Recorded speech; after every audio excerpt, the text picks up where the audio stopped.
Our next presenter is Steve Jackson, who's joining us from Madison, Wisconsin. Steve is with Alliant Energy, and he is here to talk a little bit about their Smart Ride program. Steve, let's see if we can hear you. I can't hear you yet. Let me see if we need to unmute you. Try again. Can you hear me now? I can. Welcome to the program, Excellent. Steve. Thank Just you, click Matt, on the screen and you should have control. Righto. I dig your sweater. Thanks. Hi, and thanks for taking the time to check out my presentation.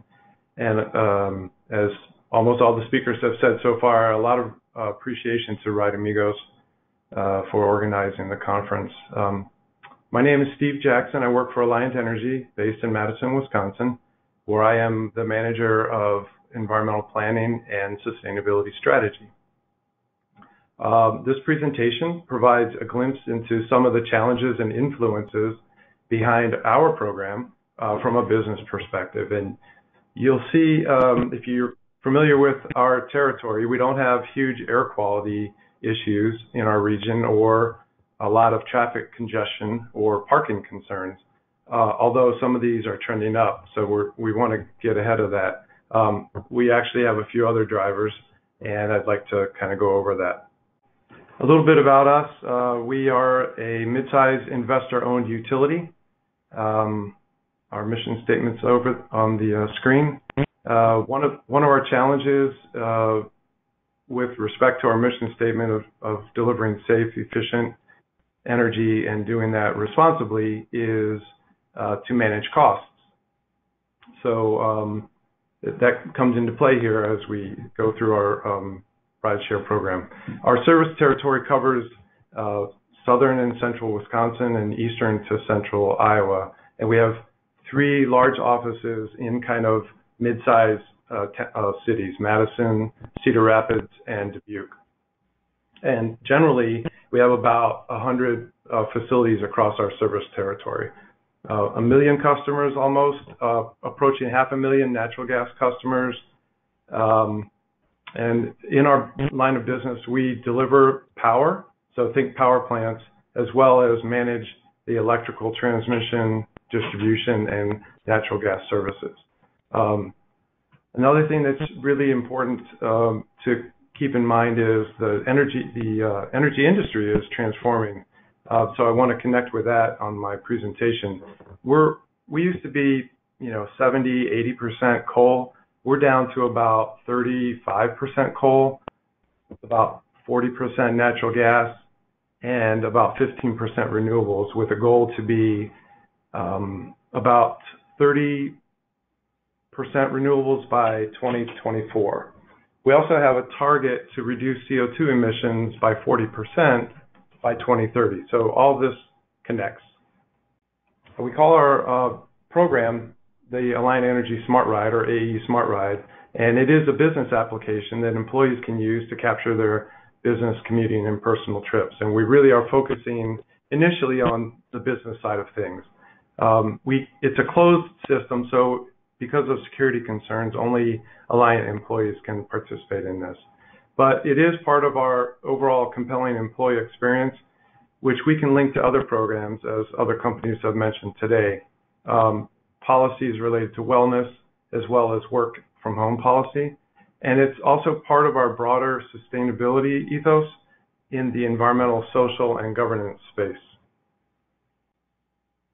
So I title my presentation Meeting Our Waterloo, and I'm not a historical buff or anything like that, but the phrase "Meet Your Waterloo" refers to the 1815 battle outside of the Belgian town of Waterloo, in which Napoleon Bonaparte was finally defeated by forces commanded by the Duke of Wellington.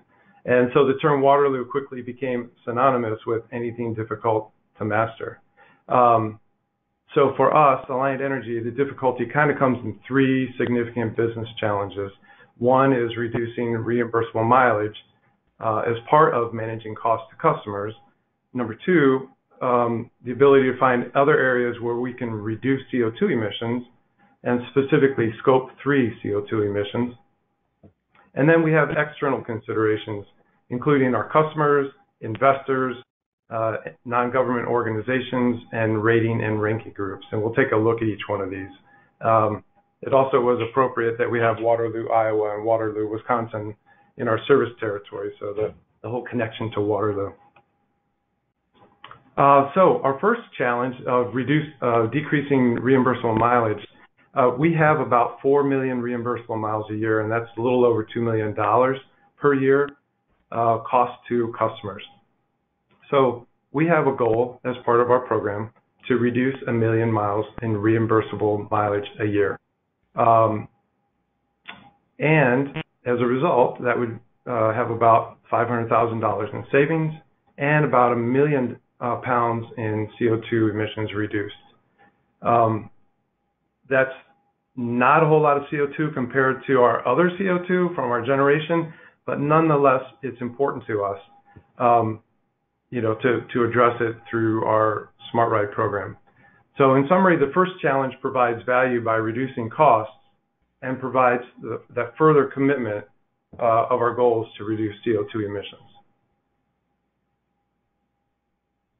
So take a quick look at what I mean by Scope 3 emissions, and some of you may already be familiar with this, but each year we're required to report our Scope 1 and Scope 2 emissions to various agencies. And Scope 1 are those emissions that are associated with our power generating plants. So we collect that information. Scope 2, the emissions associated with energy that we may buy, so fossil fuel powered energy that we might buy and the emissions associated with that, or CO2 emissions associated with energy we use at our facilities. And we have that information. But the Scope 3 information is very hard to get. So the Smart Ride program offers an opportunity for us to collect Scope 3 emissions, and again, starting with a focus on business travel, and then eventually getting to employee commuting. So our program really positions us to be able to collect that information and address our second challenge. So I'm sure most of you have seen this graph or some rendition of it that shows that beginning in 2016, CO2 emissions from transportation surpassed electric power as the leading source of CO2 emissions in the United States. And as an electric power provider, this is big news. It demonstrates that the industry transformation, continues to take place. But as I mentioned earlier, we have established a goal to reduce CO2 emissions by 40% in 2030. So this all ties together: cleaner energy, improved transportation models, smarter ways to travel, and this includes electrification of the transportation sector. So we have customers, investors, NGOs, and other groups that really have an interest in making sure this transformation continues. And we'll take a little look at how the Smart Ride program considers these external interests, which is our third challenge. So I mentioned this is our third challenge, but really it's an opportunity because we have cities and counties in our service territory that have joined the We Are Still In campaign. So they're committed to meeting the tenets of the Paris Climate Agreement. And as leaders, Alliant Energy employees are at the table in discussions on how we can partner in activities to reduce CO2 emissions across our business sectors. Specifically, we're participating in the development of policies aimed at improving transportation options, including EV infrastructure, increasing the transition to a cleaner vehicle future, changing building and zoning codes to better accommodate this future with an overall goal of reduced per capita vehicle miles traveled and lower CO2 emissions. So we're sharing our Smart Ride program. Even though it's an internal program, it's a piece of that larger interest from some of our customers who are government agencies. And we also have utility customers that have their own sustainability targets around transportation and greenhouse gases. So as their energy provider, we're viewed as a trusted advisor and we engage with them to share our experiences. So what we've learned along the way in our Smart Ride program and elsewhere, we can share with our customers. And then as far as investors, NGOs, rating and ranking groups, they're all engaged in what we're doing in the environmental, social, and governance space. Investors really are looking for that long-term shareholder value. So they're inquiring around our efforts to decarbonize and how we're doing with our CO2 emission reduction. NGOs desire that positive change. They're really looking for, what can we do? And oftentimes that's for altruistic reasons. However, they're a partner in this decarbonization effort.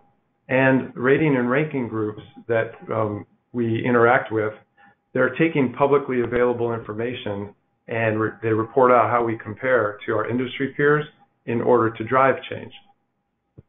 And I think that's been discussed a couple times today, where you take advantage of those pressures to drive the change and just get on it. People are looking. So we really see our Smart Ride program as part of this larger ESG picture, and again, part of our compelling employee experience.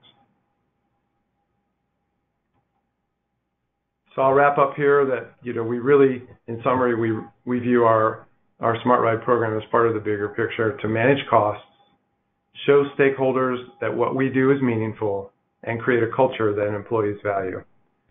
Thanks for your attention, and I'd be happy to entertain any questions. And just coincidentally, 2 Steves, 2 horse pictures. That's true. I didn't even catch that. That's good catch. I do have a question here from Heidi Spite. Heidi would like to know a little bit more about who regulates Scope 1 through 3 reporting requirements. Is that a state thing? Is it a federal thing? And is that something that's specific to the energy sector? Well, let's answer the last first. I don't know if it is specific to the energy sector, but I know we're doing. I've been in the energy sector for 23 years, so I don't have much experience outside of that. But Scope 1 and 2, we absolutely are reporting that to EPA and to the Department of Energy. And because that information becomes available, other people take it and, they do their own analysis. And Scope 3 isn't really required, but we're hearing from investors, and we're also hearing from other stakeholders who are interested in this. Can we put Scope 1, 2, and 3 all together and report on the complete picture? Very cool. Thanks, Steve, for being part of CommuteCon. It's great to get the perspective of a little different part of the commuter management industry, a little different angle on it, coming from the energy sector there. And so it's good to have that diversity. And the Scope 3 thing, I think, is definitely on a lot of people's minds these days. So I'm glad you touched on that. Thanks for joining us, and we look forward to seeing you around. Thank you very much.